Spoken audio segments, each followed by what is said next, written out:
Hello, everyone, and welcome back to another episode of the Padel Pulse Podcast, powered by TSH Padel. The last tournament of the first half of the season is over, the Tarragona P1. It was amazing. It was full of so many storylines that we are going to get into.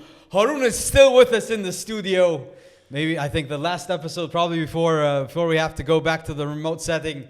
It's amazing to have him here. We're all here. We're going to discuss this amazing tournament. Haroon, Coello Tapia again dominating the entire field, taking home the P1 tournament in Tarragona, their 8th title of the season.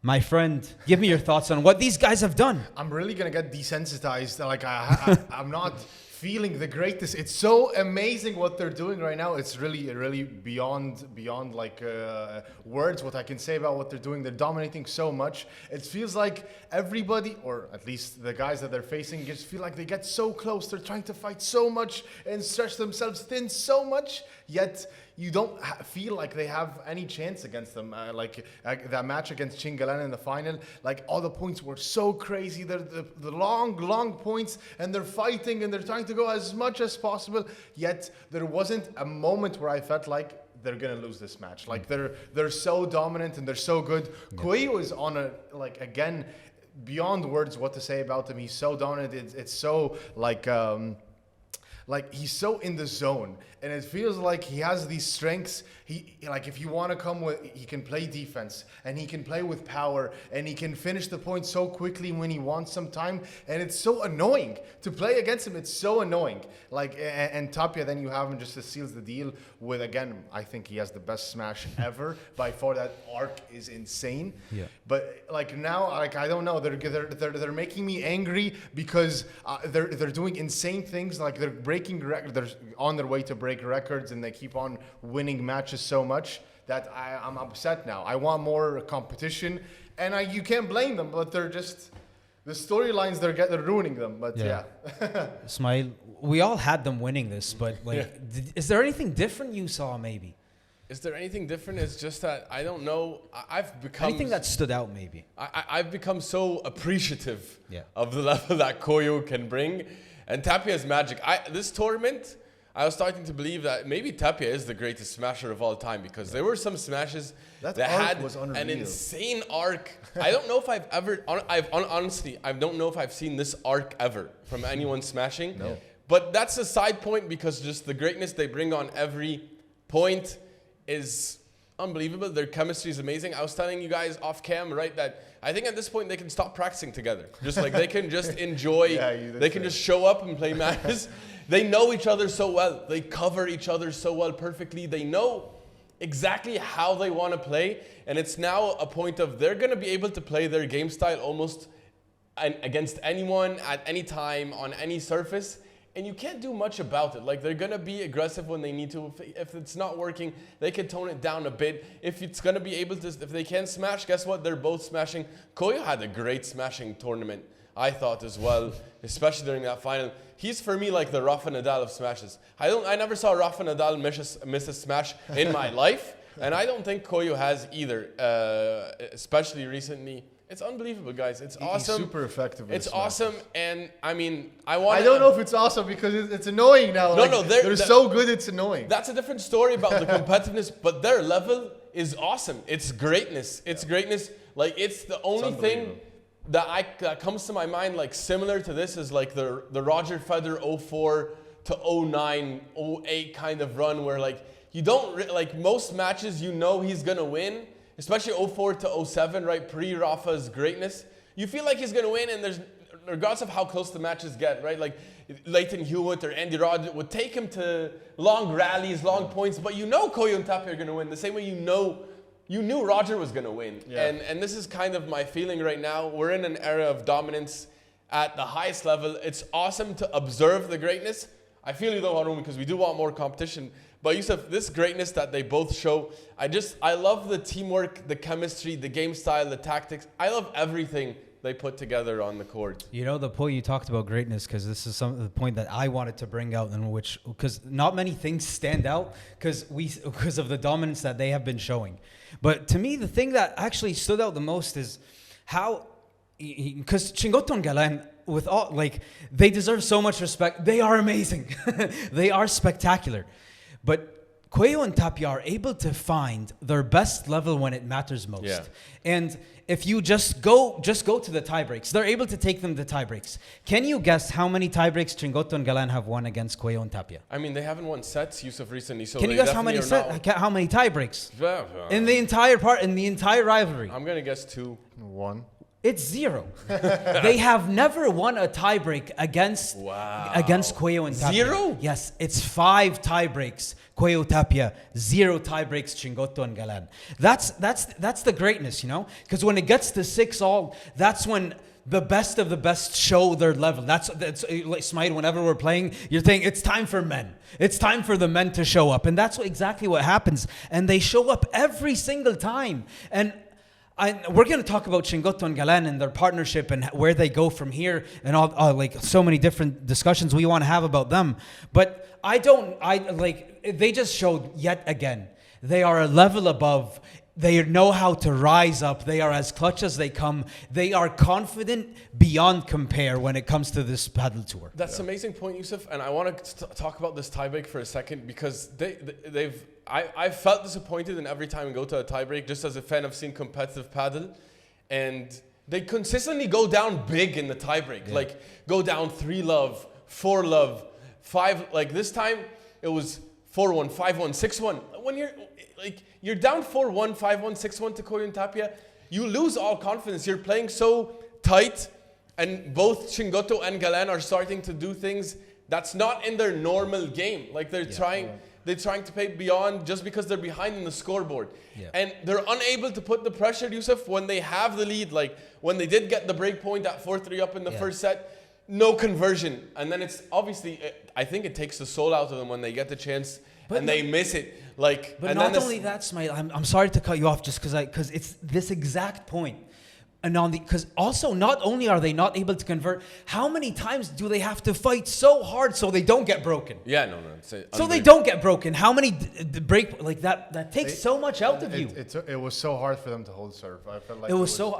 Remember, I told you. I think this is going to be an easy win. The first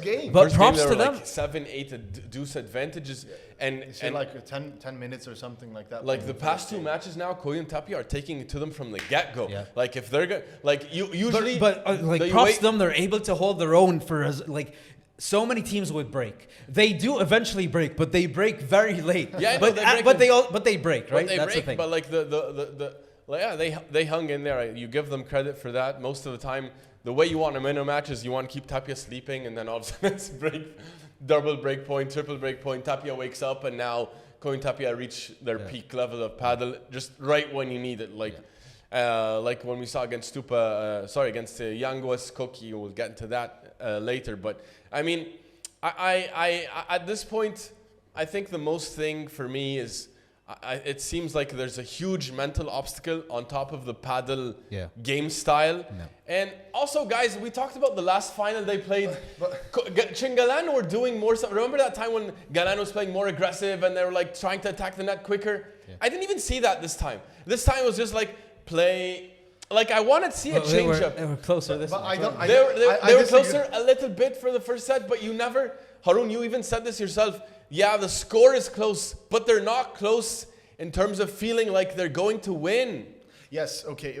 So I think mentally, I don't think that they're far. I think that they have belief, because even if you watch after every point, they're always there. They're excited and they're like congratulating each other for winning the point, and they shake hands and whatever. They show a lot of energy. So I think mentally they go in believing that we're showing energy is different than inner belief. Yeah. No, but inner belief shows in how you play. Every point that they play is with conviction, with strength, and with aggression. But Coello and Tapia have seen it all from them. They have nothing new to show, and it's like the same old, so they're used to it. And also, Coello's style of play is like he's a risky player, but he's not facing any of the consequences of taking these risks. Like he's charging the net very aggressively. That should mean that he should miss some of his shots or whatever, or if he plays quicker and faster. He's not missing, which is making it much harder for them to get in a rhythm. So I think it's a matchup point at this point.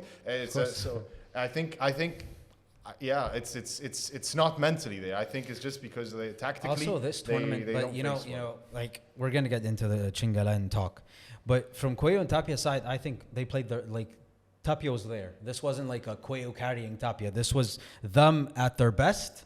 Tapia, in the end, he was a bit injured and he kept grabbing his arm and was calling for the doctor.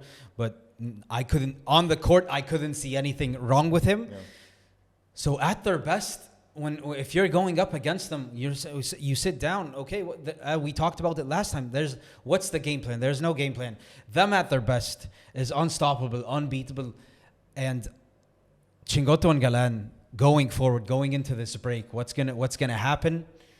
I don't know. I don't know what Jorge Martinez or the entire M3 Academy is going to do. But Coello and Tapia, to me, when they're at their best, I'm like, this is as close as a team can get, is take you to a 7-6, 7-5. Well, we did Youngos and Nieto took a set off of them. So Yeah. Well, Yeah. And also, I mean, Dean and AUGSBURGER, we'll get into them. They also took it to a tiebreak if we're talking on taking the tiebreak. But I do get your point. Like, it felt like they were the most ones that actually competed and felt like that they're really making them sweat and making them giving them a run for their No, money, but also kind of. I blank there, but obviously Koki and Mike, special by them, their performance. We're gonna get into that, but as it stands right now, Coello and Tapia going into the break. How high can confidence get? I don't think it can get any higher than this. Yeah, It's awesome. I think they're at a very amazing sweet spot right now where nobody's making them bored, but they're not stressed enough where they have to worry, where they're getting sweaty. Where like Chingalan is a nice, interesting, task that they have. Okay, they're gonna make them play long sets and long points. It's gonna be super fun, but we're not gonna worry about losing to them. I think they love playing Chingalan. They love playing Chingalan, and the only person, and even we dropped the quote Yousef on TSH Padel, like Coello said, he's losing less sleep after the breakup of CARDONA AUGSBURGER. So they're looking unstoppable. They're looking like the best team. They're looking like the world number ones. And to be honest, it's hard to see if this is going to change anytime soon. Yeah. Well, speaking of sleep, I want to ask you guys: should Chingalan go night-night, or should they part ways? Is this time for them to part ways right now, Chingalan? Okay, so I've been thinking about this. So I've been going from side to side, and it keeps popping up in my head. This question needs to be asked. Then we need to ask Chingotto Galán: is it time to part ways? Now, are we talking about it's 12-1 in the last 13 matches? They haven't touched them, and it's 15-6 overall. But the delusion of a player. We're actually watching today. We're watching Yannick Sinner. He put out a vlog at Wimbledon, and he talked about no expectations going into the semifinal against Djokovic. You're the world number one. No expectations going to the semifinal, right? And to me, it clicked to me the delusion of players, and that's what makes them great. They lost this match. Let's go last match, 7-6, 7-5. The match before that, right? It went to a tiebreak also, or the match before that, and the match before that they beat them. So going into the break, you're thinking, I'm right there. It's just a few points. I'm right there. So I think I think it's not time to part ways. Stick together. Really? Is there a better partnership out there right now? There might be, but I think they stick together. And the delusion that a pro athlete has is that if I just tweak a few things, I fix a few things, it's just a few points. I'm right there. And maybe the tide turns. Maybe we're able to change things. Yeah, but we're not asking you what they think. We know they want to stay together. Ali Galán isn't talked about how high he is on Chingotto and he's his brother. He'll never give up on him.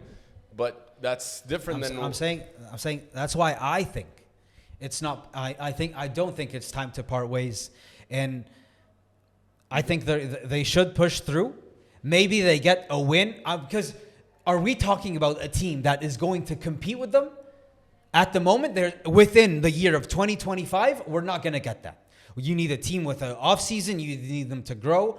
So to finish the year, I think this is the best team that both of them can have to end the team to end the year on success. They're also going into the break with four titles, huh? And they're by far the best second team, right? The second best team in the world. So I would say right now, Chingotto and Galán, they're just fine. But this dream of world number one, they're both, by the way, not only Galán, Chingotto, they're both going to be thinking, what's the next move? Because by year end, I think that things change. But going into the second half of the season, I think it remains the same. What do you think, Ismaeel? That's what I think should happen. Is it time for Chingalan to part ways? Should he put a night to this project? I think I've been pretty vocal about I want Galán to play with someone else for the sake of more competition, more storylines, more enjoyment. I don't think that's going to happen though. Yeah. For many reasons. For the Galán's love for Chingotto, they both have a bigger. But do you think it's time? Do you think it's time? Do you think it's time? It might not be time. And it might not be time because I see that right now Coello Tapia is the top tier by a mile. Yeah. And then there's a second tier where Chingotto and Galán are there. And also they're there by a mile. Yeah. Above the third, fourth, and fifth teams, I think, for me at the moment. Yeah. So no, maybe it's not time. Yeah. Maybe it's not time, but I mean, if Galán truly wants to compete for world number one, then he'll have to change. He has to change just because of the way Coello and Tapia present a huge matchup night where the modern style of paddle. Yeah, you need firepower on both sides. You need firepower on both sides. Wow, I can't believe I'm gonna be disagreeing with you guys. I think it's time for them to part ways. Wow, I think it's time for them. You've been a big supporter of them. This is a big moment on the Padel Pulse Podcast. Wow, Padel Pulse Podcast. Whoever has been watching, you know that Haroon has been up there screaming, "Chingalan, Chingalan should not part ways," and here we are. I know. It's really.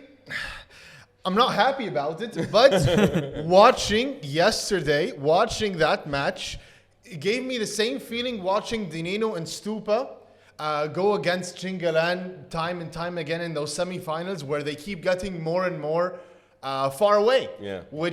So it's not the feeling that they're not a great team. It's true, like the losses almost take you far away sometimes. Yeah, it's like it's not that. I was believing in them in the beginning of the season and even in the middle because I felt like, okay, they just trying to get more and more like, rhythm together and understand their game and tweak some things. But they're playing the same way. And Coello and Tapia are memorizing exactly their patterns and how they play. And nothing you can say vice versa also, can't you? Yes, but that's if they win. That's if they win, but they're losing. So the energy is there. They go. They want to fight, and they want to fight. STUPA and NENNO were the same, but they just don't have it. And they're a great team together, and they have a great relationship off the court and everything like that. And yes, it's nice to travel with each other, and they're gonna have semifinals easy, finals easy all the time. But it's just I don't think that they both as a team, not just Chingotto and Bale Chingotto, as a team, I don't think that they have the spark anymore to take down Coello and Tapia. I think it's time for them to part ways. The conclusion I have is that me and you believe that Coello and Tapia is not catching them is not a realistic goal. You can't. It's like it's a dream. Yeah. For you, you think it's possible. Yes, I do think. That's why I think so. You believe in them more. I think I've come to the conclusion that they're the second best team, and they're not gonna become the first. They're not gonna become the number ones. They're gonna be the number twos. And actually, that's a great achievement in it of itself because being in the Coello and Tapia era is, I think you can't even catch it. You can't catch them. Because also watching, I felt that they kept on lobbing to Chingotto so many times, and even in the changeover, like the coach was telling Coello, don't lob to Chingotto every single time because he's expecting them. But just that was just a comment that it was very clear how many lobs were going to Chingotto, and it's such a safe shot to go to Chingotto. Yes, it has some, but it's the safest shot you could do on the court is lob Chingotto. And then you're going to do that. And by the way, you watch Galán, he's trying to cut so many times. He's cutting because he wants to help Chingotto. And that's the thing. You need an unpredictability factor of not knowing what's going to happen. If you have a safety net where you know what's going to happen from Chingotto's side, yes, he was smashing. Impressive. He was winning some winners there with his smash and going por tres and whatever. But still, like right now, I'm throwing in the towel, guys. I'm not disappointed, but I'm just saying, like, I think they tried their best. No, I know they tried their best. I think they should part ways. My other point is just I don't like, you're talking about the delusion of a professional athlete. Yeah. When you're 1-12 against a team and you won no tie breaks against them. Yeah. I don't know how you can convince me that their confidence isn't shot. I don't know how you can tell me they don't have a mental block. Like, their confidence is shot. Like, when Monfils winning a lot of points. When Monfils is going 0-18 against Djokovic, does he feel like the 19th time I'm going to get him? But they do have a recent win, right? That recent win was a one-off, and it was the only one, and they only win there. Like, if it was at a different place, I would even argue, like, okay, they can tell themselves a story. But because we're looking at the top side, like we're looking at the top side of they're chasing Coello Tapia. But what about the bottom side, right? Because they made like a gazillion finals this year. They have 4 titles to their name. If I told you, like, in a vacuum, hey, by the way, Ismaeel, you and your partner, you and Haroon playing together, going into the summer break, you guys have a major. You have 3 other tournaments. You're by far one of the top 2 teams in the world. You'll be like, this is an amazing season. Yeah, that's what I'm saying. They're going to stay. They're going to stay. And maybe they should for at least the rest of the year. But I would like to see something new. Yeah. I think why bother? But yeah. What do you guys think? Do you think this thing should end or stay together? Let us know in the comments. Yeah. Well, there are also a lot of other cool storylines happening in the Tarragona P1 tournament. And let's get to them. Yousef, let's get into the biggest winners of the week in Tarragona. And Yousef, tell us your biggest winner. To me, this is as clear cut as it comes. And, you know, very, very rarely do we get to talk about these guys, so it's amazing to talk about them. And one is a veteran, Campagnolo and Gala playing together. This is a good team, and they've had really good matches. David Gala was spicy. They were really good, both of them. And they had 2 clutch wins. Haroon, me and you, we're going to get into this, how we were wrong completely. They took down Cardona and TELLO, taking down the 8 seeds in a final set tiebreak, which means they rose up to the occasion. Really impressive. And they won 2 tiebreaks also, right? Yeah, and then coming right off of that one, and going into the next match against Chozas and the new improved fit Tolito, taking them also in a final set tiebreak, making it to the quarterfinals, obviously eventually losing there, but they made all the way to the quarterfinals. 2 clutch final set tiebreak wins, Campagnolo and Gala. This is a team that has been sticking together over the past few tournaments. They've been having close results, haven't got the win, but they got 1 win, and it led to another win, led to a quarterfinal. You know, Campagnolo, you guys need to talk. Coach Nacho Porto, we had an amazing conversation with him. He did say that Campagnolo is the most underrated player to him on tour. True. So it's nice to see that he's savvy as hell as well. Yeah. So the fact that he's able to get a mention here, a worthy mention. Love this run from these guys. So happy for them. That was my biggest winner of the week in Tarragona. That was an awesome team this week. Haroon, who was yours? I have to mention these guys. I have to mention Coqui Nieto and Mike Yangues. Hats off to them, because I actually felt that they had a better chance at taking down Coello Tapia than Chingalan had in this tournament. Well, they did take a set. So they did take a set, and super impressive in that second set. They were down 4-1, and they came back and won it 7-6. They did win it final set 6-2 in the end, but they did beat your boys David Gala and Campagnolo as well, they had an impressive tournament. Well, they were running on fumes by then. They were running on fumes, yes, but they did beat them 6-2, 6-2, and then they went and took down the Ruiz, Alex Ruiz and Victor Ruiz. Shout out to Victor Ruiz. He's a big guy. We love him. So it's like, they're the biggest winners, because I felt like their style of play was really nice, and it was really unpredictable, and they're kind of becoming more aggressive. Coqui Nieto's hitting smashes behind the line. Coqui Nieto's hitting smashes behind the line. Coqui, wow. Coqui, wow. What in the world was that? Haroon, I was insanely impressed. I love that you bring up Coqui Nieto, who another player who I've slowly starting to love. I know. His beauty and his movement and his tactical prowess. and he's adding the smash. Behind the line. Insane. Behind the line. Insane. That was insane. Insane to see. So impressive. So impressive. Yeah. No, I'm loving this conversation you guys are having, and I'm because last episode, I'm gonna keep reminding. I said Koki and Mike are going to have a great second half of the season. They are coming. They are coming. That's a reminder. When we go back to this footage by the end of the year, I think they are either they're gonna have a tournament win. They're gonna have some finals in there. I also have a new take about Koki Nieto, especially. Koki Nieto is a dog. He is a winner. He's so fit. He believes he should win top matches. He has that belief. Masters champion. And he's a Masters champion for that reason. Masters champion. There's a reason why he's performing at this level. And he continues to keep improving. He believes he belongs.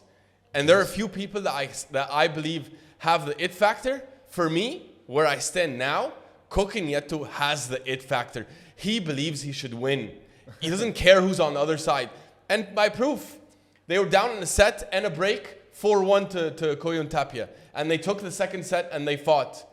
And by the way, Yousef, now that I'm learning that, they did something that Chingalan never did. First of all, beat Coello Tapia in a tie break. Second of all, break. Second of all, break. And they took them to fight. So Koki Nieto he's starting to be, guys, he's starting to be one of my favorite players. If he's adding this smash consistently in Tarragona, which I do not think the Tarragona courts should be allowing Koki Nieto to smash from behind the line. and one thing, he did not shy away, even though there were a few times. Obviously, Coello's on the other side. No one, there's someone that you should be afraid to smash against, it's Arturo Coello. But he kept smashing and going back to it and back to it and back to it, which means one thing: he's working on that, and he wants to make sure that this is part of his arsenal. I'm so impressed. I love to see it because that's an example that you don't just have to focus on one style of play your entire life. You can add a few things and add some things to your arsenal. I don't like the idea. Okay, this is how I play. This is who I am. Yeah, this is who I am now. Koki Nieto is a guy that he's not somebody you think of as a smasher, but he's now adding one of the hardest shots in the game. Honestly, I think that's the hardest shot to do. Yeah, it's the hardest. Yeah, like it's we can now it's the like overreaction here, but he's maybe top 10 smasher right now. Whoa, let's calm it down. Overreaction, but yeah, they're my biggest winners. Yangos also is elite. They're both a great team. I love it. I love that you mentioned them. I love watching this team. Yeah. Koki Nieto, I can't get enough of him. I can't get enough of him. But how about who's your biggest winner? It has to be my favorite team of this tournament so far. It was Aimar Goni and Mario Ortega. I loved this team Goni all tournament. I loved what they did. They upset Paquito and Bergamini in straight sets. They're coming all the way from the qualies, guys. Yeah. They technically had no business being there. Mario Goni's ranked 138 in the rankings. He had no business making it this far and competing with Berg and Paquito, top 10 team, one of the top teams all year. And they went all the way to the quarterfinals. Okay, they lost, of course, to Chingalan in the end, and it was a pretty brutal loss. But for me, I'm sure they ran out of gas. And Goni, especially, I just want to shout him out here because this is a player that I saw that has, I think, everything to become a top 10 player. How old is he? I'm trying to find out how old he is. He's 20 years old. Oh, he's a young puppy. Nice. I love it. Love seeing young guys. 2005. He's gonna be a problem. Yeah. He's gonna be a problem. He has everything in his game to go to the top. He's 19. Sorry, didn't even turn 20 yet. He has everything to go to the top of the game. I wouldn't he's so far down in the rankings right now. He's not gonna get called up probably by top players, but this will move him. This will move him enough. A player I'm gonna watch closely, Aimar Goni. They also beat Torre and Enzo Jensen also. So that was a solid win as well. Torre's been a problem this year as well. So he's been owning Garrido. I don't know. Goni, he's smashing. He can defend. Volleys are spicy. Big dude. Respect. I was so impressed. Yes. So impressed. No, so impressed. I was just thinking, actually, I was saying, these young guys, remember, we had the Lieback and AUGSBURGER people hear murmurs of who these guys are coming. They're coming. So if Goni's one of them, I'm really happy to see that. Goni's coming. He's coming. Okay, guys. Well, those were the biggest winners. But a conversation I wanted to be had is STUPA and LEBRON, guys. So they just lost to Chingalan. You know, we were talking about how Valladolid, maybe this is the shift. what we saw in Tarragona, maybe not the best of performances against Chingalan. So, Ismaeel, I'm going to ask you, where do STUPA and LeBron go from here? I'm disappointed. I'm disappointed because if you remember, right before the LeBron injury, STUPA LeBron were a team I was super high on. Yeah. I loved what I saw. Also after the interview that LeBron did. Yeah, I've been Team LeBron since the breakup because Galán broke my heart. Everyone knows this. But also, I think he was done dirty by Galán for not getting at least a phone call. But anyways, without that, I was high on STUPA LeBron partnership. I thought STUPA had unlocked that aggressive play style that LeBron wants to play. I thought that they are heading in the right direction. And I thought they figured out something against Chingalan. I did believe that. Yeah. And then I watched that last match. It was a straight sets loss to Chingalan. I never felt like they were in the match. They were down a break early in the first, down a break early in the second. They weren't close, guys. Where do they go from here? Where do they go from here? It's like I'm gonna give it 1-2 more tournaments to see, because I believe in STUPA. I believe STUPA is a good enough paddle player for this team to compete with Chingalan and Coello Tapia. I honestly believe that. I just believe that he's not able to unlock that next to LeBron, and he's unable to play the more aggressive style that needs to be played. Sometimes he does it, but it's almost like because the coaches are telling him they were telling him in that match against Chingalan, keep going for the smash. So he keeps going for it. And he even said that he doesn't, I don't feel like I can. Yeah, he doesn't believe he can play that style. He has an issue that he doesn't believe he can play that style, that LeBron wants him to play. But everyone outside believes he can play that style. Be STUPA. Do your thing. Just have a little bit more belief in himself. I feel like this issue of him believing he can't play that style is more of the issue than him not being able to actually play that style. He's so talented. He's so awesome. He's so fit, but he's just out of sorts. And so this partnership is not looking good for me, is what I'm saying. But I'm going to give it 1-2 more shots, Haroon. I'm going to give 1-2 more tournaments. LeBron is fresh off the injury. I'm going to be patient here, 1-2 more shots. Do you agree, though? What do you think? Where do you think they should go? Okay, so there's a lot that was mentioned there, right? I feel like a lot of that conversation was STUPA focused. Yeah. Right? But LeBron, it's not like that's completely unfair for me, so I'll comment on LeBron after what you said. Yeah. So LeBron here, for what I was sensing in the partnership is, I don't like Haroon. I think you made this point, and both of them, they're not bringing out the best of each other. Yeah. And I think that's what's happening in a way. We saw STUPA with Maxi Arsi. You're a fan of that. You're probably going to talk about what happened there. But STUPA, I feel like they're confused sometimes. I feel like they're not on the same page most of the time. I feel like LeBron feels like he has to do certain things. But I disagree with, by the way. I disagree with the going for more. I disagree but if it's not working, then maybe you need to regress to the STUPA way, okay? If he's not coming to you, then you meet him, because you're Juan LeBron. You're the most talented player we have in the game, probably. Arguably him with Tapia, but I'm going to say him because he can play on both sides. So you're able to defend, you're able to attack, you're able to play in any way possible. Then why don't you find your way to STUPA then? Why don't you find your way to play? I could say you're one of the best defenders we have in the game. Then stay with him in the back a bit and then come forward when he wants. Let him dictate how we move and how we don't move. Maybe that's something to approach instead of forcing this down STUPA's throat. So that would be something I would say. I would say at the moment these guys aren't going anywhere. They're sticking with each other. I think there's no one out there that's better for them yet due to ranking more than anything. So I say they should stick with it. They will stick with it. I don't think there's big problems there.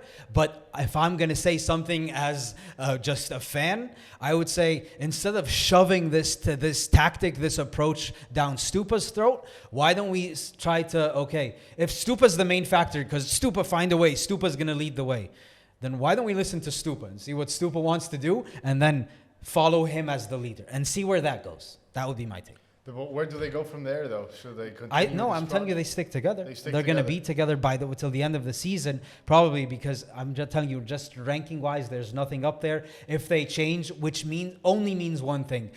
Both of you are probably going to play Coello and Tapia earlier on in the tournament.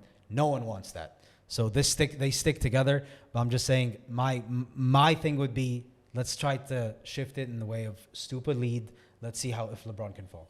Okay. So, what do you think, Haroon? I think they should blow this up. This is the blow-up day for Haroon.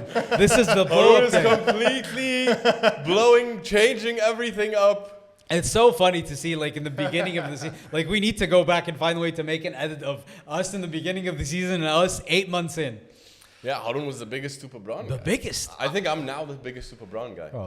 I'm sad to say that I'm jumping off my take that they're the next world #1 team. You're jumping off every ship, though. Are there any ships left for you to find some refuge? What did you see, Haroon? What's new? I think that LeBron can only play with psychos. I don't.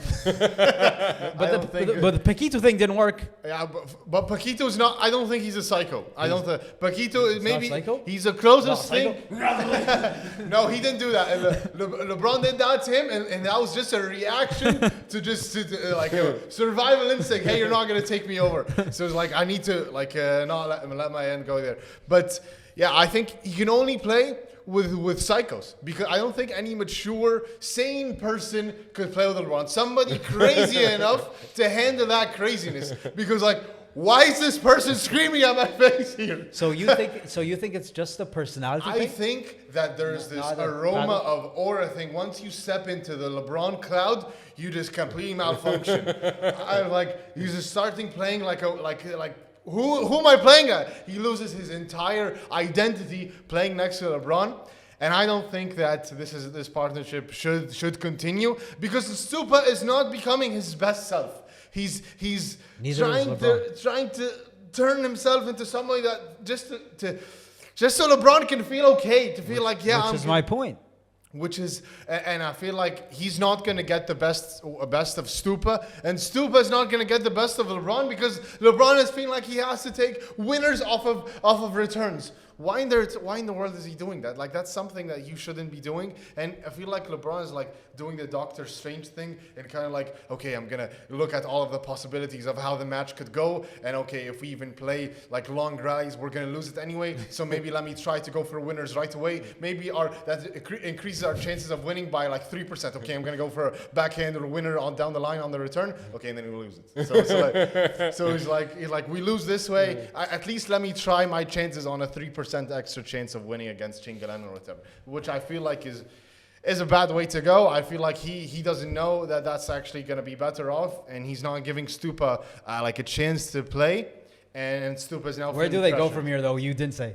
You said blow it up. Blow it up right now. Blow it up. But I feel like you only play with a psycho. Look for the nearest psycho and pair him up with LeBron. But based on all which is probably AUGSBURGER. I know, but I understand that that's how you feel. But if we back on ground, get your feet back on ground. Back on ground, yeah. What's rankings? We saw how important, based on what David Howe said, the conversation we had with him, and the rankings mean so much. But I love the point you just brought up about the personality of LeBron, which is something I like. Now that the way you framed it like that, there is a lot to be said about the personality matchups. And because I also just want to add something, because I let LeBron completely off the hook, and that's not my intention. Especially since that last match. What in the world was that abysmal performance from LeBron? You can say the injury is playing a factor. It's really horrible watching. But yeah, okay. Explain to me 1 to 2 return errors per game against Chingalan. This is not normal. They're going down 30 love every time Chingalan's serving. That's because LeBron thinks he needs to do more. He's going for Chiquita to the Galán backhand right off the return. Even if it's the first serve, not even a second serve, where you can argue there's more breathing room. There were so many return errors, so many basic errors, so many transition volley errors from LeBron. That's not going to win regardless of who's next to him. It can be Tapia next to him. That's still not going to win, because those errors you can't afford. So there's a big issue there that he needs to clean up. Haroon, you coined this. I want to give you credit. He plays hero ball a lot on the court. And like that Doctor Strange, I can envision this point being lost. Let me try a bajada chiquita to the Galán backhand because that's the only way it's going to... He's trying to do magic like too much. Too much magic. You have the fittest player on tour, arguably on your left. Like, work the fitness. STUPA could go for 100 points, 100 balls. Yeah, like, and isn't LeBron also one of the, like, when I was thinking of like the way they want to play against Chingalan or against Coello Tapia, they want long points, grind the points, play the long route. Like, you want points to go long, take their legs out and then play the aggressive. But like this thing of like you're having errors early because you're trying to go for too much early, it's not working. It's not working. So LeBron has to, maybe it's regressing to the mean, Yousef, like you said, or maybe it's calming down his psyche, Haroon, but he has to play more consistent. Just be more consistent.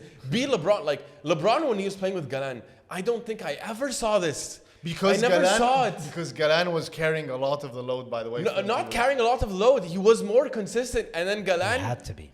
Galán was extremely consistent. He had to be more consistent because Galán was taking lots of risks, right? And but I don't know if Galán was taking... Galán wasn't... I wouldn't say Galán was taking super. They were both doing the aggressive not like play crazy style. risk. I'm just saying like being very aggressive. And also the body language, Galán was not allowed, if I may allow myself to interpret the interactions, Galán couldn't make such an error, like a return error, and get away with it. LeBron would be harping at him like right after. Only like only LeBron can do that. Yeah, but okay, then why is he making those errors now? And then like the body language is weird. It's like they're at times they're like laughing. I don't know, like is this like are you like enjoying you just lost a set, but they're laughing. I think he wants to take the pressure off, but I don't know. He's a psycho. LeBron is a unique. He's an alpha. He's an alpha and he wants to win at all costs. He's an absolute beast, and it's not meshing. So I'm gonna give it 2 more tournaments. That's a 1-2 more tournaments. That's a blow it up here, and that's a push it till the end of the season. Who would have thought I was the one to say keep this thing alive? Anyways, well, guys. Moving into our next segment, and this we bring it up every whenever we get the chance, because sometimes there are points that absolutely blow our mind, and that is the what in the world was that? And that point that made it on this episode is the one and only Agustin Tapia. In that crazy match against AUGSBURGER and NENNO, he gets a lob over his back, the backhand shoulder, and going back, and there's nothing there other than maybe a gancho, right? Or maybe a rulo. Or the same thing would be, what would you do? Yeah, just let it bounce. Yeah, just let it bounce and hit the lob. But what does Tapia decide to do? Tapia decides to go on his back foot. And he just decides to hit a smash off the side glass, and then it goes all the way on the other side back to AUGSBURGER. By the way, it bounces, and we're going to put the video up. It bounces right in front of AUGSBURGER, and he does absolutely nothing because he can't even believe what just happened. It bounces right in front of him, goes and hits the fence, and then bounces on the ground. They'll bounce point over. And everyone was side gas smash rulo. Back foot, side glass, smash rulo, over to the fence, winner. Yeah. And that's what Agustin Tapia did. And the craziest thing to me was, and the funniest thing to me was, look at Arturo Coello's reaction. Yeah. Look at Arturo Coello. What was his reaction? Just like, that's ridiculous. Crazy human being. I can't even.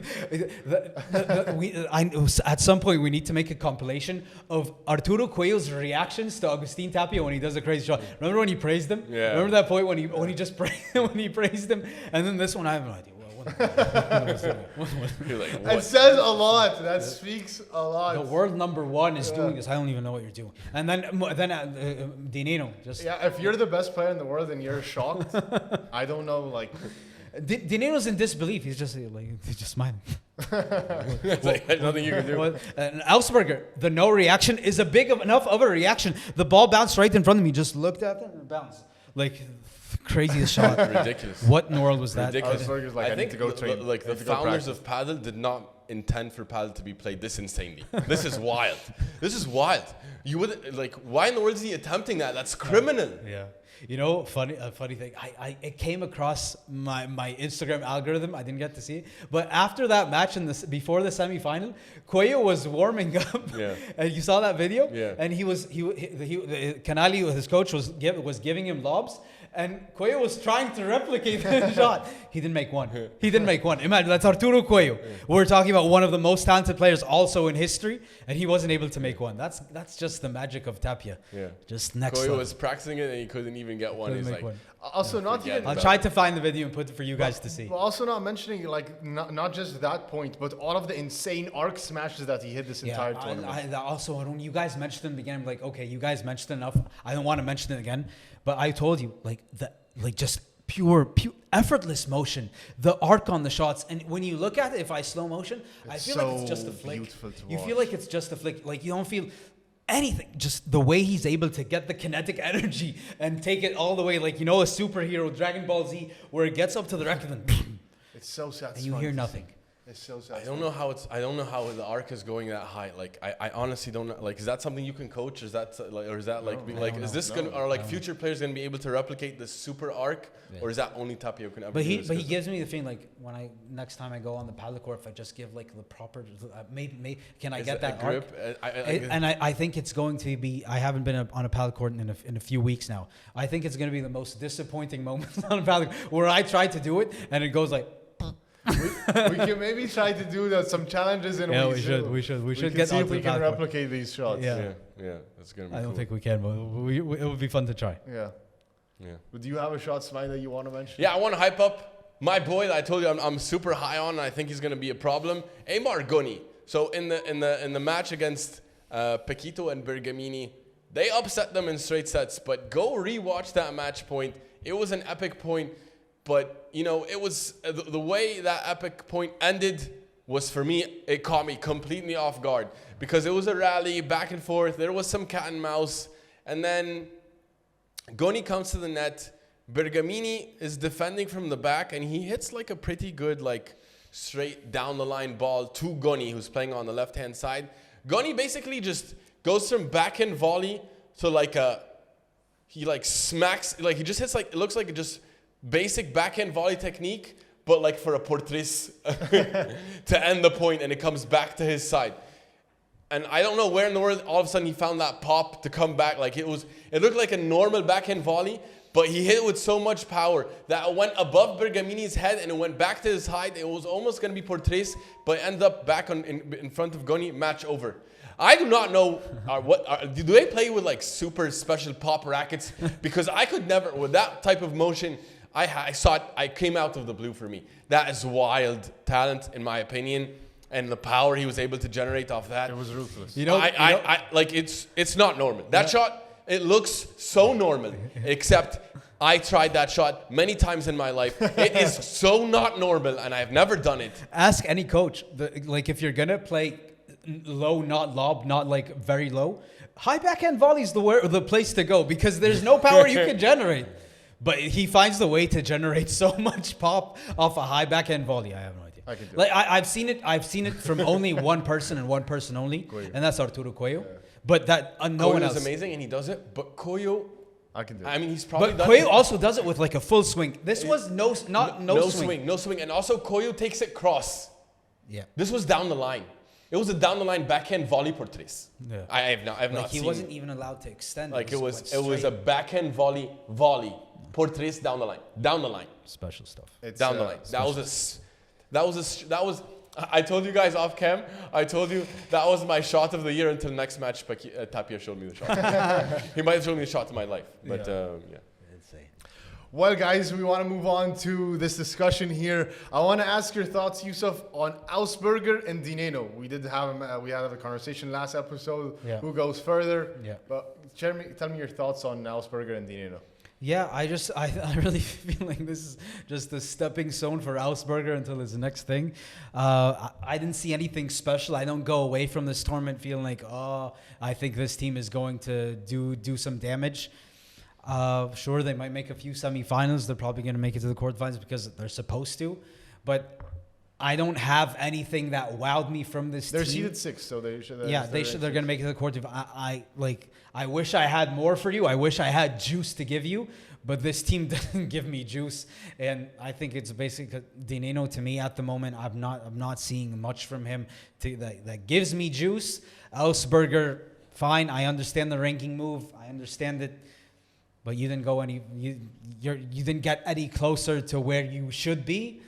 But this team right now, it's a top 8 team, but it's a tier 3 team. But I'm not that excited about them really after seeing what I saw. What do you think, Ismaeel? Thoughts on them?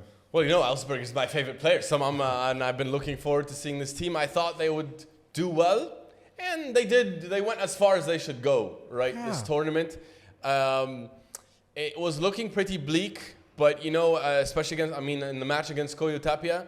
And I think for the first tournament playing together, I like it. I think that they're gonna evolve more. I think the second half of the season, we're gonna see some good results. What's good? They're gonna be semis. Yeah, gonna be semis. You can get semi. They're gonna be in multiple semis, maybe a final. I'm not going to predict title. They're going to be like another version of the Bergamini Petito team. I call them Chingalan light, and I think they can do manage. I think they can very light. I think they might be able to beat Chingalan once, for example. Really? They might be able to beat STUPA Braun once. Okay. Yeah, I think they're good. Also, you're very high on them. I think they're good enough to do that. Against Coello Tapia, they were down a break in that second set. They brought it back and they took it to a tiebreak. They lost the tiebreak. But I like the fact that they fought. I like the fact that they were able to get to that point from the first try of them together. They don't know each other. I saw a lot of miscommunication issues on the court. And a lot of balls, for example, that were smashed. AUGSBURGER generally gets those smashes and he'll end those puppies, but NENNO would try to block them, or they were mistiming the runs. The runs as if we're talking about football here, but mistiming like who goes. So I like it. I'm optimistic. I'm also, I'm biased because I love AUGSBURGER. Yeah, my thoughts is that I don't have any hope for this team. Wow. I have no hope for this team. What would hope, can you define hope? So hope means that I have hope for them being beating any of the top 3 teams, top 4 teams. You think they can't do it? No, I think that. But you guys are also so much lower on NENNO than I am. I'm pretty high on NENNO. Yeah. I still believe NENNO's a top caliber player. I think he is a top caliber on player. On paper, yes, he is a top caliber player. But when I'm watching them, I feel like, why in the world did AUGSBURGER leave Cardona? I don't think that they have better chances. I don't think AUGSBURGER has better chances without Cardona. I feel like this is a project so AUGSBURGER can just have a playground and do whatever he wants. NENNO is going to let him do whatever he wants. Take the smashes, go all the way from the fence. Nobody's going to tell him what to do. And I feel like he can roam free. Although I felt like he could do that with Cardona even. Yeah. And I feel like Cardona was going to even let him play longer points because it's harder to play against Cardona. No. NENNO is defending. NENNO will defend all day and night. Cardona's, that's not his place. Maybe he could defend from the corner a bit better, slightly better, but still the points overall, I felt like Cardona was going to keep him there because you can lob NENNO all day from here till next year. No damage whatsoever from that. Yeah. But yeah, but again, should they stay together, ranking moves and whatever, fine. But there's no hope at all for this team, in my opinion. But we shall see what happens with that. But I want to ask you guys on the flip side, Cardona, TELLO, Yousef, your thoughts on that team? Again, same thing. I feel like this is just a very temporary team. It's a they just. But you were very optimistic about this team. I was. And they lost round 1. I was, and I'm sad. I'm disappointed. You know what I'm thinking of? I'm thinking of the TELLO trajectory from where we were in the beginning of the season and where he is now. Because I think Cardona's gonna drop him soon. He's gonna drop him soon, and then TELLO's gonna be back in depression land again, and he's gonna go back down, and he's gonna try to find someone in the lower tier team, tier 4, tier 5 guys to grind with him, find his way back to Alex Ruiz, and then they're gonna try to find his way back to the top. The biggest mistake he ever did was leaving Tino Lee back. Maybe they find themselves back with each other since Tino's been out with injury. Hope he's back soon. Hope he's recovering. But he let Cardona down this match. Cardona was there. Cardona was shining. I think Cardona became this clutch beast, by the way. And Teo let him down. And I think Teo's regressing. And really, like, this is a sad team. Well, what do you think, Ismaeel? Well, that's completely different from what you just said before this tournament. I told you Teo is not an alpha. And that was my main critique of this team, is that Teo doesn't have the alpha power. Cardona is the alpha of this team, you're right. Cardona is the alpha of this team. You didn't say that, but like, I mean, like, Cardona, I think, is no, the alpha. I think Cardona is the alpha, but Cardona is also not on the alpha level of AUGSBURGER in general. But like, Cardona, yeah, he definitely has the it factor more than Teo. Teo does not have the it. He doesn't have the it as much. He had it with Like, Lieback. he- He had it with Lieback. He was reconstructing I himself. swear he had it with Lieback. He did, but I mean, I told you, You guys and know. also I told you this team reminds me a lot of what team did I tell you? Garrido Lieback. And Garrido Lieback, 3 first-round losses. I'm not going to say that because I have a lot of respect for Cardona, and I don't think 3 first-round losses are in their future in a row. But this team, it's like too much power, not enough consistency. They lose to scrubs. Like Gala and Campagnolo had an amazing tournament. But and it was also 7-6 in the final set. Sure, but that's not a team that Cardona and Teo should lose to. And But it was Garrido also first Lieback, round, it was the same style. They're too aggressive. The play styles don't match. Cardona and Teo don't match. They don't match. I think the problem is And that it's going to get blown up soon. Like you're saying, Yousef, this puppy's getting blown up really it's soon. not the project. It's just we have to keep it going. Yeah, they just have to play with the best ranked player nearby. yeah. And it's blown up. Maybe you're right. Teo Lieback, maybe soon. It's going to get blown up. maybe if this was last year or something when Cardona needed some more development or something like that, I would have been higher on that. I think, Cardona could do better. But I do think it's a better project than AUGSBURGER Dinero. And I think that... How? The AUGSBURGER Dinero quarterfinal, this one, round 1 loss. It's not the project, though. But the thing is... Neither is the Teo needs some time. It's just a quick fix No, we're to just a get some better points. team. It's not the project. Teo it's takes the some team. time to mesh well with the partner next to him. And Fine. also Teo's style of play, like it's... Sometimes he chokes. Yeah, So it's a quick choke big time. Look at that match point. Yeah, that match point was like it's the glass. But I do like the potential, though. But I think that they should maybe... I feel like I don't know. They're a spicy team, though. I think they're a spicy They're team. not. No, I think they're a spicy team. They're not. Well, we're gonna see. We'll But this is not a team that has a future. I have to say. But we'll see.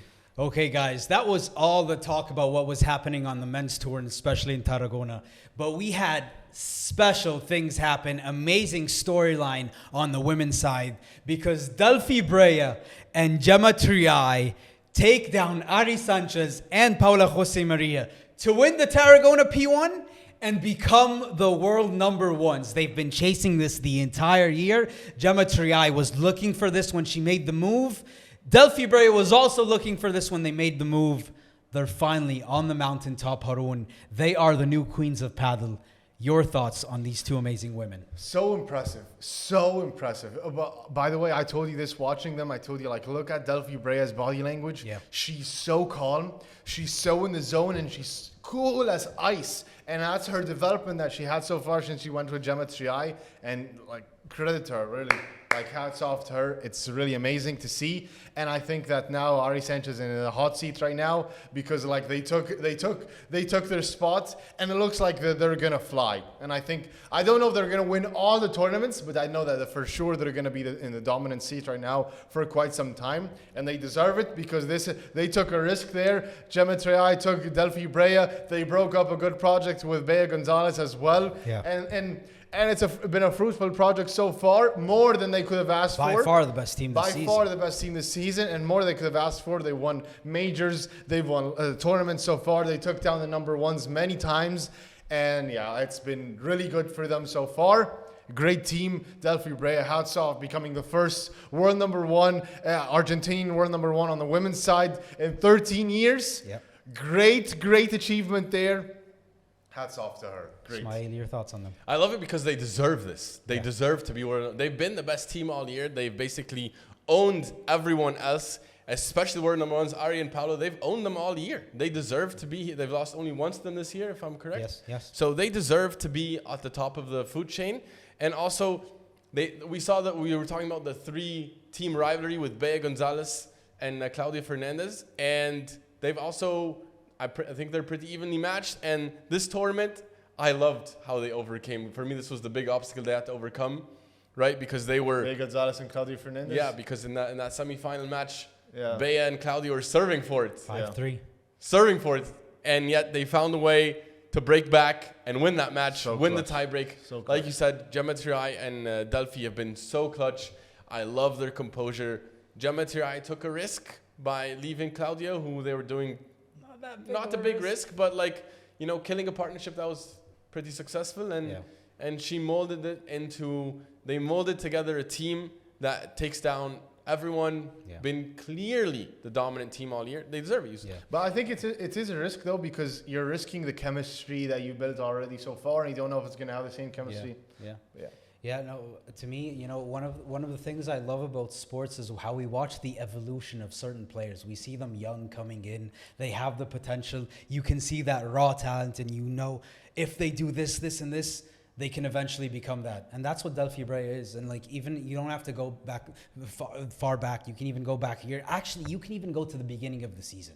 And if you look at the Delphi Brea that you had in the beginning of the season and the Delphi Brea you have now, she's become this monster.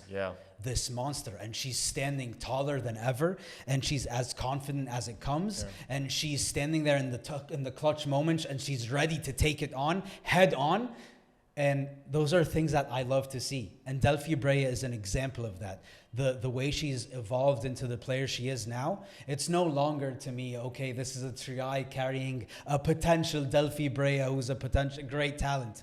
No, this is two alphas standing side by side, dominating the paddle world. So Triay deserves to be there. And Delphi Brea, the evolution, the way she's worked on herself to become the player she is now, to me, it's one of the most exciting things and one of the most beautiful things we see in sports.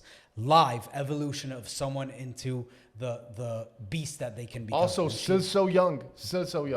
Very young. So she's become something very special. And beside someone like Brea Triay, we were saying this was looking like a historical season. They had a few down tournaments, which is expected, especially after what they were doing.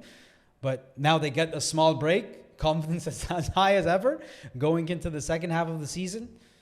I think Bea and Claudia are going to have something to say, but truly a well-deserved first half of the season. And like you said, Ismaeel, they're the best team. They're deserving of world number one. Yeah, and Delphi's playing like a coach's kid, right? Her evolution, like she's a coachable player, like Delphi, like to improve that much. You know something she said like recently when, you know, remember when Brea Triay became world number one again, but Delphi, obviously she was far away with the points.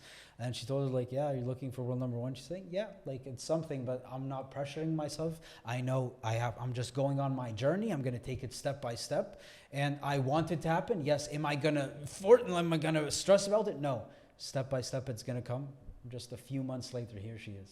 And for all young players out there, and there's always a lesson to learn with the journeys of these top players. And the theme is always, it's not about expectation. It's not results-based. It's growth-oriented. It's process-oriented. It's step-by-step enjoying the journey and making the most of it and enjoying that process to get to where you are. That's what Delphi Brea did. That's what all the top players do. And that's what young players should aspire to achieve. Like if we nitpick, I can find so many, like just the Chingotto, for example. The Chingotto we're seeing now is, like we talked about, Haroon, it's a completely different Chingotto. And even if you're 28 years old, the evolution and working and just continuing to improve your craft, and eventually you'll get there. And these are some amazing stories that I'm grateful to see, and we're all grateful to see. Yeah, and I mean, since we also just talked about Teo, I love that you bring up Chingotto, and just a point on that. When Teo and Chingotto broke up, I think we were all thinking that we all assumed Teo is definitely going to have the better next half of his career. He's the one who left him. He's the one that left him. And then he was playing with Paquito, competing for number 4, 5. And Chingotto went down in the rankings, down in results. Whoever accepts, here he is. He's the clear world number 2, and Teo's not. So funny how the world works, and the efforts, the results you can get when you commit to yourself and you remain process oriented. Inspirational stuff. Very inspirational. Very inspirational. And what's also super cool that's happening is, yes, we are on, I guess, a 1-month break almost from Premier Padel. Yeah. But we're going to see the biggest paddle event in Africa coming up in South Africa, the South Africa Padel Invitational. Awesome. And There is an amazing lineup of players going there. So everyone needs to tune in. We have 2 teams, actually. We have a Team LeBron, a Team Galán, and we're going to see some really interesting teams, pairs, and matchups. But I want to walk you through the teamings, guys, of each team, because we have Team Galán, Team LeBron, and on Team Galán we have obviously Galán, Coello, Pablo Cardona, STUPA, Yangos, and Bella making a comeback for this special event. And on the Team LeBron side, we have Team LeBron, Tapia, AUGSBURGER, John Sanz, Momo Gonzalez, and NENNO. So we have the top players going to this event. It's fire. It's fire. It's paddle heaven. This is paddle heaven. This is paddle heaven. This is what hardcore paddle fans want to see. Yeah. And the teams and the matchups are awesome. But you guys, I want to ask you first, before we go into our favorite matches though, which pair are you most excited about watching? Yousef, which team is exciting you the most? Because there are a lot of juicy ones. This is paddle heaven. So many amazing teams. It was tough to pick because I want to watch all of them and I can't wait to watch all of them. But to me, actually, the team that I cannot wait to see is Arturo Coello and Franco Stupasuk. Ask me why. Why? Because the best Arturo Coello we have ever seen was the Arturo Coello in the World Cup when he was paired up with Coquinetto. And he was able to unleash. He was able to become Superman. The Arturo Coello Superman that we, I think, till now, were mesmerized by how crazy he was, how dominant he was. And next to him, STUPA, who was going to give him the space to grow, to extend those wings, to fly as high as he wants to fly. That's a good point. Coquinetto, I would say he's slightly below STUPA in like the skill set that he has, but they're very similar. They are very similar players. So Coello next to someone like STUPA, and I don't think he's going to pressure him. I don't think he's going to force him to play a certain way, because even with Tapia stands back when Coello comes in. So Coello is able to become a chameleon in a way, to become the best player that he can become, and let the person next to him become the best player they can become.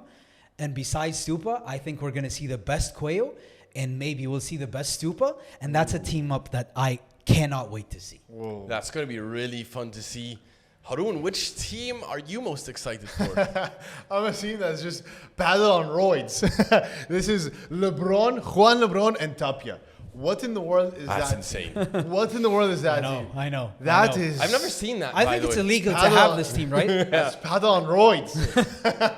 That's insane. Like you have the one of like you said, one of the most talented players of all time, partnered with the also one of the most talented players of all time, which is I think is the best player, Tapia, with LeBron on the right side. I don't know what they're probably gonna play on the right side. Or are they gonna do something crazy and switcheroo? No. That'll be crazy if they do a switcheroo. That'll be crazy. That'll be like a subpar. But anyways, that would be crazy to see. Like to me, Tapia's insane smash ability with also the trick shots that LeBron's gonna have. He's gonna have somebody that's always gonna like. Tapia doesn't do any unforced errors that much, and he smashes so easily. So LeBron is gonna want that guy that can have him. Like, that he's not going to feel like he needs to do more, you know? For one match, he's going to taste what it's like to play against someone like Tapia. And I think it's bad for LeBron because he's going to have to go back. No disrespect to whoever he decides to play with going, but...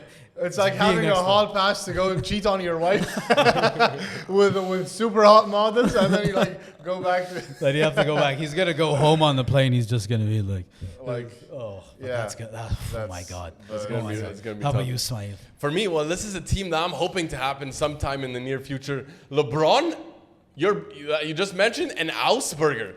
I am also on roids. This is also paddle on roids. Insane paddle, insane power, super aggressive teams. Both of them, it factor. Two alphas on the court that will do anything to win. I'm really eager to see what this team looks like when they play together. Is this a team that can come to life in real life soon? Is this like, imagine if they like this.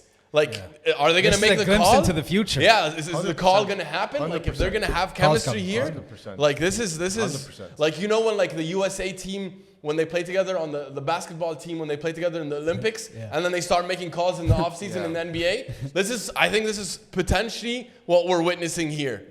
Yeah, it's amazing. It's going to be super cool to see. Anyone else you want to mention, Yousef? Because there are lots of spicy teams. You know, it's along the same lines, but I hinted on this before in a few episodes ago, but STUPA Cardona, which is along the same lines of what I was saying of Coello. I think STUPA working with a lefty is going to do him a world of with good. That power? Yeah, exactly. Cardona. So it's like, as you know, I was saying how Cookie is a lighter version of STUPA. Cardona is a lighter version of Coello. And I think this is an interesting team that I think it might happen and might see them in the future. Another very exciting team for me to see, because I think it might be a glimpse into the future of two teams that could be on the tour together. I love that team. I think that team is going to be great. If it works out, it might happen. Also, anybody pairing up with Galán is going to be an interesting team up. Like with Yanguas or Cardona, that's also something interesting. Yeah. So who's yours? You have anyone else you're looking out for? I think something that could happen is Galán Yanguas, which is something that a lot of players are calling for that, by the way. Yeah, a lot of fans. That could be a nice test to see how they like it. And Yanguas, it's going to be like an interview for him. Everyone's interviewing everyone. Everyone's testing everyone. Except Coello and Tapia. They're just having fun. Everyone else, this is a tryout for who could potentially become your partner. Yeah, that's an absolutely true point. You mentioned Galán potentially interviewing Yanguas, and what about his interview with Cardona? Because he's going to also be paired up with Cardona for one of those matches. A lot of fans are salivating over the idea of Galán Cardona. The power there would be wild. We're going to get the chance to see it. And we're going to see, is this working?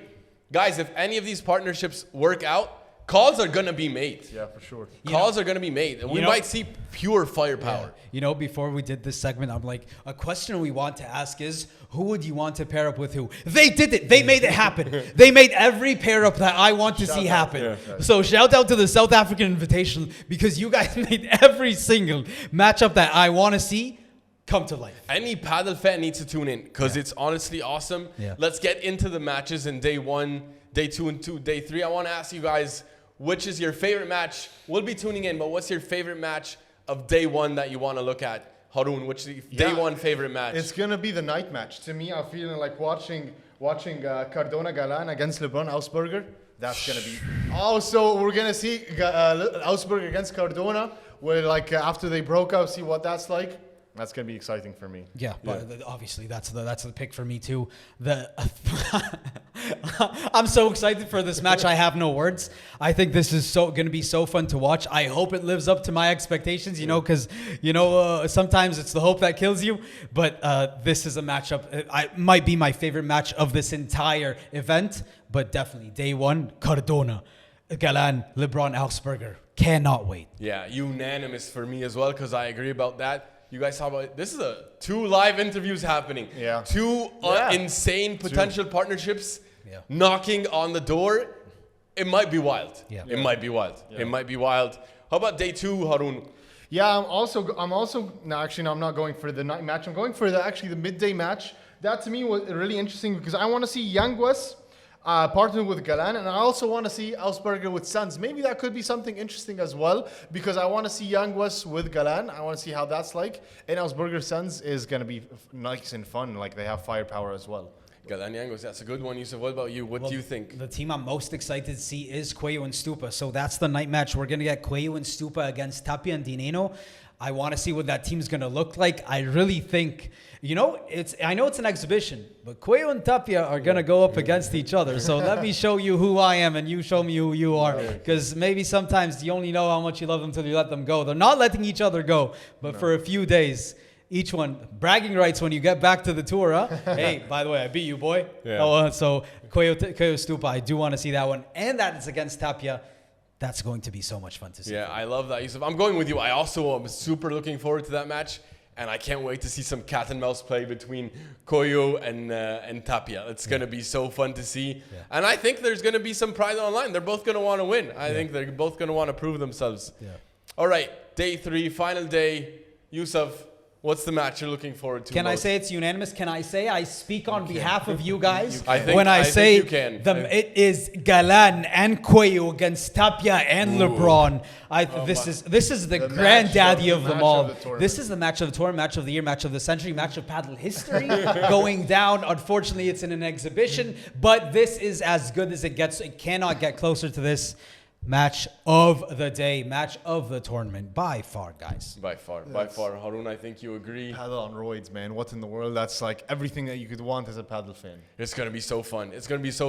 And I think this is going to be highly competitive. I think they're all going to go max power to try to win this. And it's going to be just absolutely joyful to see Galán against LeBron and Coello against Tapia. It's going to be so fun. By the way, all of them are arguably one of the, like, they're super elite defensively and also super elite offensively. It's like points are going to be so long and going to be so crazy to see. Yeah, because I think it's cold now in South Africa. It's not summertime, it's wintertime. Yeah. So conditions are going to play a factor. Yeah, it's going to be so interesting to see. It's going to be streaming on Super Sport in Africa and on Discover Sport. Everywhere else you can log in and sign up for free.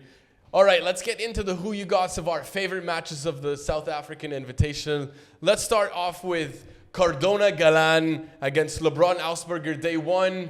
Haroon, who are you taking in this match? Ooh, so spicy. It's so hard to pick. I think I'm going LeBron AUGSBURGER. I think that one, they're going to win that one. But it's going to be an interesting, very exciting match. And how many? Battle. It's going to go for 3 sets. Yousef? Because we have to make picks, right? Oh, I'm going to go. It's speaking to me. I don't know why. I don't have reasoning for it, but I think that Cardona and Galán win this matchup. I do not have reasons because we have no body of work. I just feel like Cardona and Galán, they'll be able to accommodate each other as quick as possible. I think they win this one. I think 3 sets though. Really? Yeah. Really? How about you? Well, I'm actually going to go on Team LeBron and AUGSBURGER. I'm going with you, Haroon. I think this team is real. I think they're going to complement each other really well, and I think they're going to enjoy it. Yeah. I think they're going to win. I think they're going to win in 2. Okay. I think this is a spicy team. Okay. Yeah. All right, let's get into match day 2. We have a super spicy matchup, the one you were looking forward to, Yousef. Yeah. Coello and STUPA versus Tapia and NENNO. Who are you taking in that one? You know, I just feel like Coello's going to shine. I feel like STUPA's going to play next to someone that, oh my God, who is this human cheat code on the paddle court? So I'm going to go Coello and STUPA. And I actually think they win this one in straight sets. I love this team. I think they're going to mesh well, so I'm going with them. I might be extremely biased because they're the team I'm most excited to see. Wow. Haroon? Yeah, I'm going to have to agree with him there. I don't think NENNO is going to be able to hang in that. I think NENNO is going to be his kryptonite in that match for Tapia. I can't, although I love Tapia so much and he can carry anybody, but I think Coello and STUPA is going to be too hard. Wow. I'm actually going Tapia and NENNO. I like the fact that they're Argentinian World Cup teammates. They've played together. They know each other well. I think they're going to find a way to undo Coello and STUPA, although I think it's going to be a tough match. It's going to go 3. I think it's going to go 3. Fun thing also, it's 2 teams, Super Bibas, former team. We forget that. Yeah, I seem to forget that. They are former teammates, so it's beautiful. Yeah. Excellent touch. Excellent touch Bragging for the South African Invitational. All right, let's get into the match of the entire event, the match of the year, maybe the match of the century. I don't know at this point. Guys, Galán and Coello against Tapia and LeBron. Haroon, who in the world's taking this puppy? So hard, so hard. Although it's my that's the team I'm most excited for is LeBron and Tapia.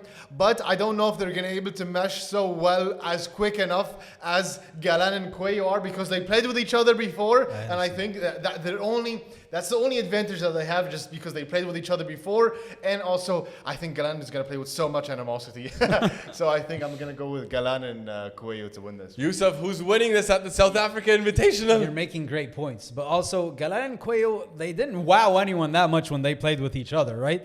So I'm going to go with the 2, I would say, most talented players in the history of the sport, side by side playing with each other. Tapia and LeBron, I say they win this one. I actually think they win this one in straights. Wow. I think this team is special. No, I man. think this is going to be a battle. I think this team is special. Wow. It might go with 3 sets because it's an exhibition, but I think this team, Tapia and LeBron, I think they win this one. Wow. I'm Yousef. I'm going with you. I'm riding. I think it's also Tapia and LeBron. I love to see this. I don't know if LeBron has ever played with Tapia even for fun. So this is going to be an awesome experiment. I love to see. I think they're also going to take it in 3 sets. It's going to be a tight, spicy matchup. I love it. I can't wait for it, guys. So much fun. So many good matches we're looking forward to. Yeah. And you need to tune in and check out these matchups. If you're in South Africa, go ahead and buy your tickets. For sure. It's happening on the 15th, 16th, and 17th of August. It's going to be a fantastic event. This is basically Padel's biggest rivalry and Padel's coolest and best matchups. Go check it out. For everyone who won't be able to make it to South Africa, you can tune in on Supersport in Africa, or you can check it out on Discover Sport for all other territories and countries, so you can stay tuned in on all the Padel action happening. This is by far the best Padel tournament happening in this little summer break. It's not much of a break because we're going to get to enjoy it, so it's going to be awesome. And we're going to tune in. We hope you tune in too. It's going to be fun. You're missing out if you don't go. Wanted to be there, but hopefully when it happens again, we'll be there in person. But 1,000% will be tuning in and watching this on TV. Yeah. Haven't been this excited about like an exhibition In any sport. ever. Yeah, and also the fact that like the organizers have done such a great job, and Padel is spreading, guys. It's spreading everywhere. It's spreading to Africa, and that means that, you know, only upwards for the sport. So positive on the outlook from here. Yeah. Okay, guys. My favorite segment of every episode is finally here. And that is overreaction or not. So I'm going to tell you guys something based on what happened this past week. And you let me know. Is this an overreaction? Is it not? Okay? First up, Haroon, I'm coming to you. Let's go. Leo Augusburger and Martin Di Nino won't beat any team ranked higher than them. Overreaction or not? I think this is not an overreaction. I'm telling you, I'm not high on Dineno right now, and I don't think that this is a team that is going to compete and become spicy. I think they're going to beat maybe everybody underneath them, but not anybody above them. Smile. Oh, this is 100% an overreaction. Of course, I'm high on this team, high enough that they can do that. I think they can beat one of these guys at least once or twice. Maybe in the second half of the season here, I think they can beat Paquito and Berga. I think they can challenge Koki, Angos, STUPA, Braun, Chingalan. I think Coello Tapia is the team. I really don't think there's much hope for them in this type of pairing because it's Chingalan style. But no, I think they can pretty much do damage against everyone else. I do think they can semifinals, finals in their future. If I can conclude, you are very, very high on this team based on what you just said. So I will say, I'm going to say it's an overreaction because I think they can beat one team, and that's Paquito and Berga. I think they can beat Paquito and Bergamini. They're close. They're a very similar team. I think they have the chance. We're going into slower conditions, Ismaeel. So a team like Cookie and Mike, they're gonna thrive. They're gonna thrive. I told you in this coming few months to end the season. So I think it's an overreaction, but only because I think they can beat one team. But I am no way close to as high as you are on them. I think they can beat everyone except Coello Tapia at least once. I think they can. They can steal one. Second one, then. Let me come back to you, Ismaeel. Koki Nieto and Mike Yanguas currently have the highest chance of beating Coello and Tapia. Overreaction or not? I love what they just showed us in Tarragona. That was an amazing performance. Koki's evolution makes this a very challenging statement to answer. But I'm still liking STUPA LeBron because I saw STUPA LeBron do it. I know they have the game. I know they have the power, the ability to do it. I think LeBron tactically also knows how to figure out that matchup well, that style that can beat Coello Tapia. So I would say, no, they're ahead of them, but Cook and Nieto are coming close. But I'm going to call overreaction for now. How about you, Haroon? Overreaction or not? I don't think this is an overreaction. Actually, I think that this is, they do have the best chances of beating Coello Tapia because... they can steal a match. They can steal a match because also Yanguas likes that aggressive style of play, and I think that he can hang with Coello in the cross courts. And I think that also Cookie is developing his game and is turning into a different player. Yeah, I do think they have the best chance. The team that has been improving the most is them. Out of the top guys, they are getting closer and closer. You feel like the others are moving further away. But they had a moment there where they were having bad results. They did. But that also, there were injuries involved there. Also, conditions. I'm going to keep mentioning the conditions. Going into the colder weather, I know we're going to go to Mexico for a tournament here and there. But basically, the ones in Europe, we're going to have cold conditions. In Egypt, it's going to be cold conditions. So I think that continues. But I still do think that it's an overreaction for me, because I think STUPA, LEBRON, and Chingalan, they're right there. And Mike and Koki haven't beaten these guys yet to be able to move on to the Coello and Tapia. So show me this first, which I think they're capable of. But as it stands, the other guys actually did it. So I have to say it's an overreaction. But to your point, Haroon, they're the only team that took a set off Coello Tapia this tournament. Huh? It is, yeah. I'm telling you, they're coming. But as it stands, they're not the only team. Well, how about this? Haroon, next one. Paula Jose Maria and Ari Sanchez will break up at the end of the season. Overreaction or not? I think this is not an overreaction. I think Ari. Wow. I think Ari is in the hot seat right now. Really? I think she's in the hot seat, and I think Paula Jose Maria is slowly gonna get more frustrated, because I feel like her chances of becoming world number one, becoming a dominant team, are slowly fading away. Really? How about you, wow.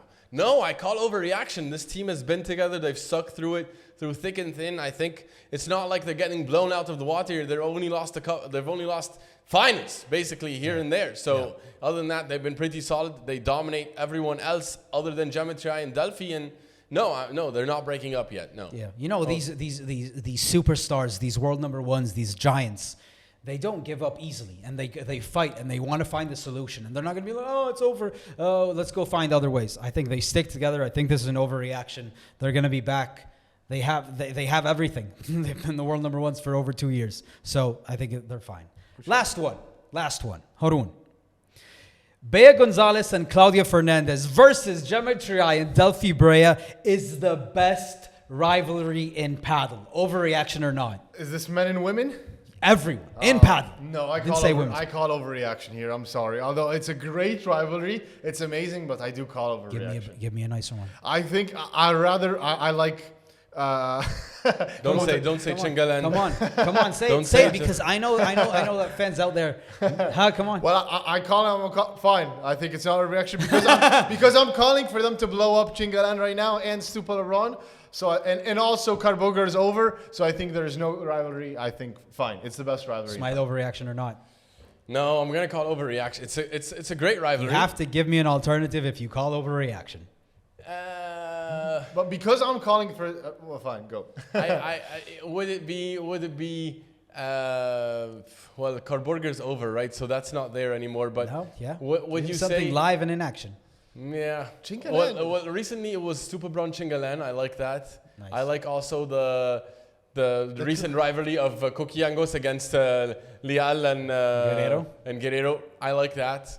That was pretty spicy. Those are the only two I could say could compete right now. But that one, you're right. It is more competitive. It is more competitive. So your conclusion? I prefer the other rival. I still like Chingalan STUPA LEBRON. Go ahead. Chingalan Coello Tapia.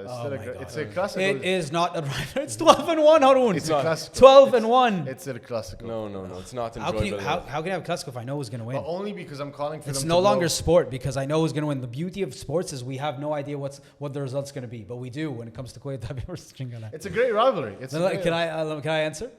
I will say this is not an overreaction. I think Bea and Claudia versus Triay and Brea, it's a matchup we go into. We know it's going to be a bloodbath. It goes 3 hours or it goes 2 hours and a half plus every single time. How many final sets have we seen from these two teams? It's as close as matches get in paddle. Like other matches, they're nice, but we haven't seen this close of battles every single time. So to me, as it stands, in the specific moment, Bea and Claudia versus Triay and Brea, it is the most and the best. It's the best rivalry. Yousef, you've convinced me. No, it's not an overreaction. This is the best rivalry. Also, the fact that you have a final set tiebreak happening, I love that. Yeah. I love that. The most clutch moment in paddle. Yeah. Awesome. All right. Well, you guys know we like to keep it 100 on this show and let you know where we were right and where we were wrong. Let's start off with where we were wrong. Well, first off, We talked about who goes further between AUGSBURGER, NENNO, and CARDONA TELLO. I'm going to gloat a little bit, guys, because I told you AUGSBURGER, NENNO was going further. You got that. You guys had TELLO, CARDONA. They lost round 1. AUGSBURGER, NENNO went to the quarterfinals. Yeah. Also, on the women's champion side, Haroon, you had Ari and Paula. They fell in the final.